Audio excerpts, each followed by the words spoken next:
តោះមេបន្ទាប់ពីយើងដោះលាងរួចឃើញថាសល់គ្រឿងពេលយើងដោះលាងដល់រួចហើយសល់គ្រឿងនេះគ្រឿងមួយចំនួនគ្រឿងក្នុងវាតែនេះមិនមែនគ្រឿងអីទេគ្រឿងដោយសារយើងដាក់ track ទៅយើងត្រូវដកសំណុំស៊ីនវាចេញដាក់ track ចូលអញ្ចឹងរួចរាល់ហើយ 100% ហើយដុំគាត់តឡា smooth នៅតែ smooth ដដែលហើយសំឡេងពេលដែលយើងដាក់ track ហើយ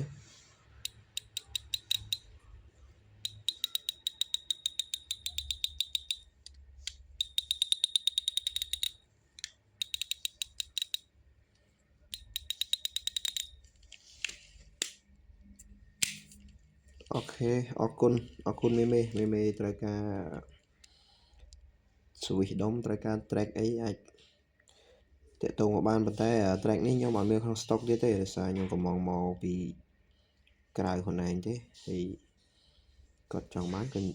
គាត់សុំឲ្យខ្ញុំដាក់ឲ្យមួយអរគុណច្រើន